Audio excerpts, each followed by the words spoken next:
Hi everyone, welcome to today's video. Happy New Year to you. So this is the first video I made in 2021. Today I would like to answer some of the inquiries in the last few weeks regarding, of course, Global Time Independent Program. First question I have been asked about processing time. Will the processing time change or whether they still remain the same? Obviously, that department we all had a break over the Christmas period, so means department actually closed for at least 2 weeks. So that's a little bit delay in terms of 2 weeks of holiday.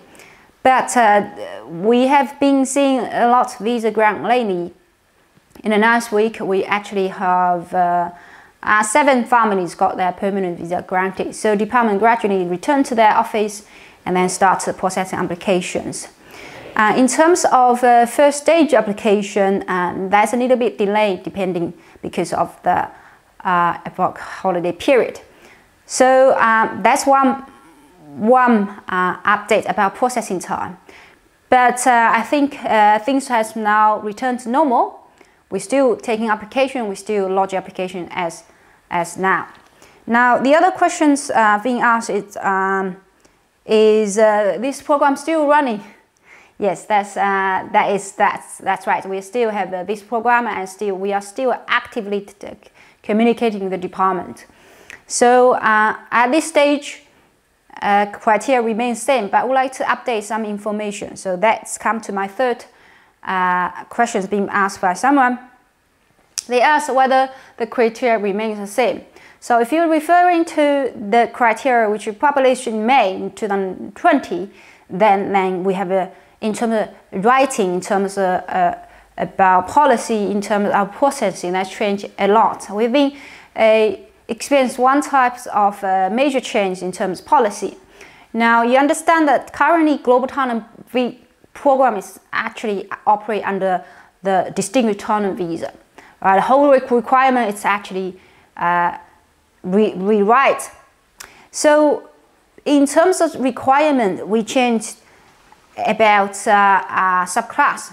Now subclass,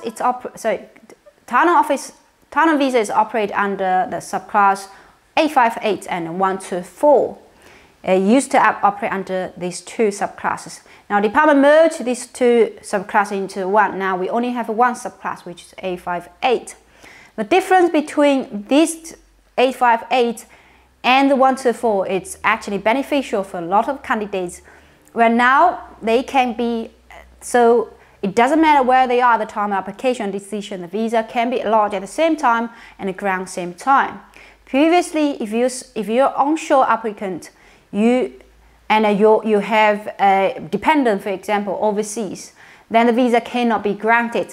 At least they all come to you in Australia. It was impossible at the time because you cannot travel.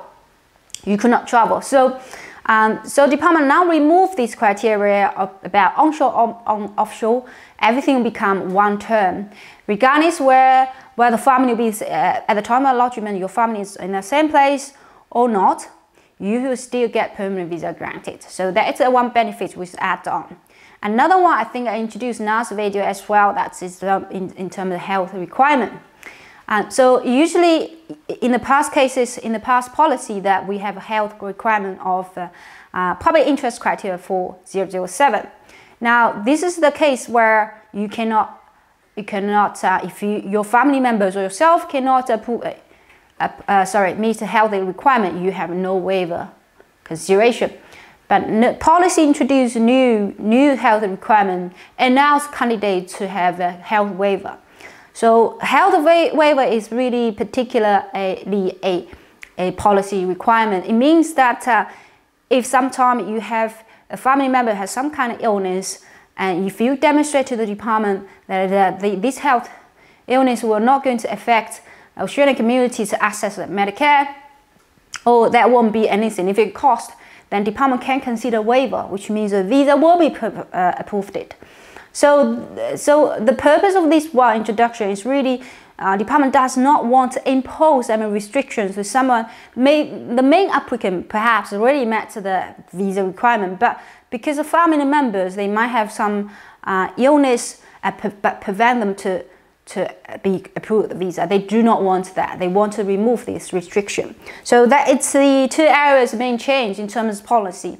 So therefore, this has been in writing. So we no longer have subclass 1 to 4.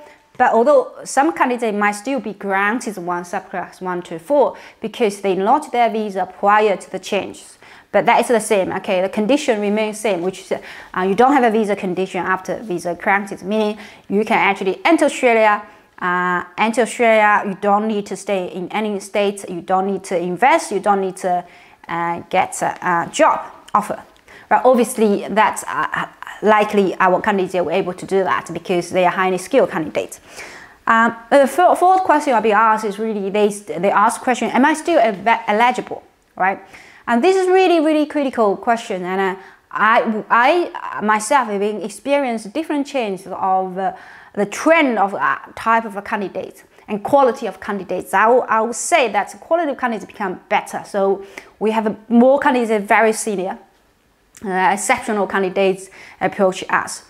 Now, if you say in term of policy, right? In term of policy that the actual writing of term policy has not changed, apart from that minor changes, merging 2 subclasses into one and change of health requirement. In terms of that, other writings in terms of interpretation, the actual requirement has not changed. But department's processing changed. And this is because the quality of the application they received changed, right? In the past cases, for example, last year, we might not have many applications lodged. Right? What happens with the department is because they have a quota team lead, which is 15,000, right? In this case, if we don't have enough applicants to apply, then the requirement will be a lot less accessible. Will be less accessible for candidates. But for this year, if we have more very exceptional candidates who apply, and then it is probably you won't become eligible anymore. So I can say that someone approached us in January 2020 who's already got permanent visa, right? Who's already got permanent visa. They were eligible at that time, but probably they're not eligible right now.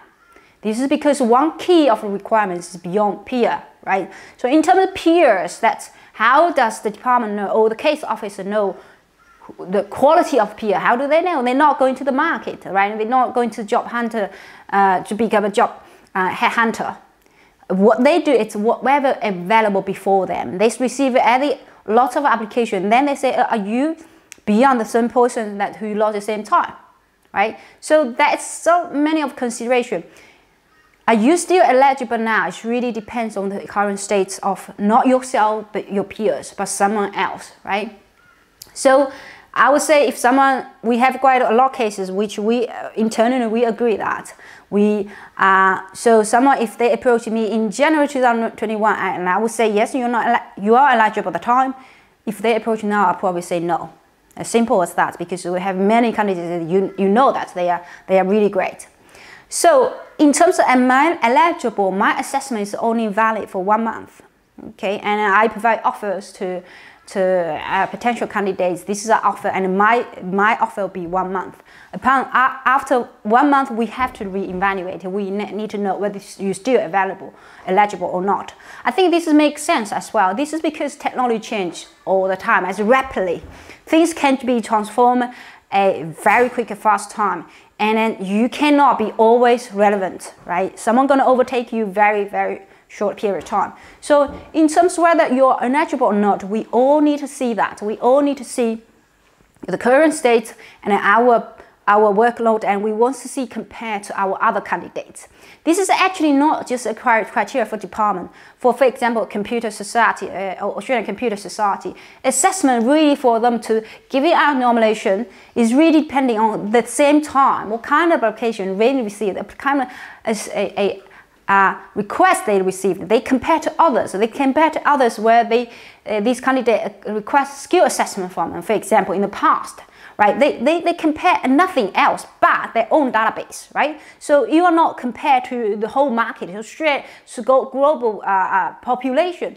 You are comparing to someone who launched it. Let's say this, if, for example, the best person in the world never launched application, right? The top 1 person never launched applications, and you are only in the top 10.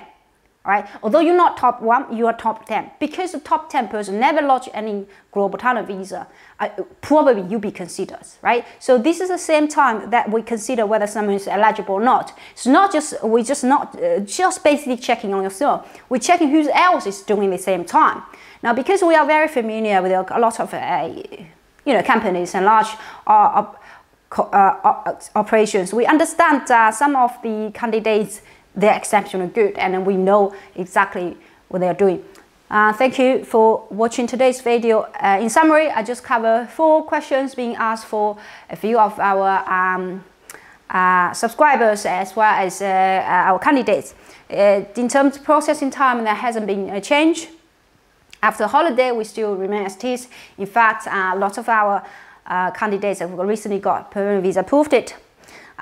We don't have the program is still running, yes, and the criteria perhaps is still since the change, we still, although the writing hasn't changed, but policy in terms of department policy changes all the time. And whether you are eligible or not, it will be depending on the time of you approaching me. And I think this makes sense as well. I think because this program, it's going on 3 years program, subject to review. So in these 3 years, department will need to find out whether or not this program is successful. So they will rapidly change it to adjust. In terms of our own experience, we know the application form, for example, has changed. Application form change now requires nominator to provide all the details on the application form. Right. So, all right. So that's today's video. If you have any questions or you would like to find out whether or not you are eligible now, please do not hesitate to contact us. Our email address is links below. You can also come to our Facebook page. You can quickly ask questions on our Facebook page. All right. Thank you very much for watching. I'll see you next time. Bye.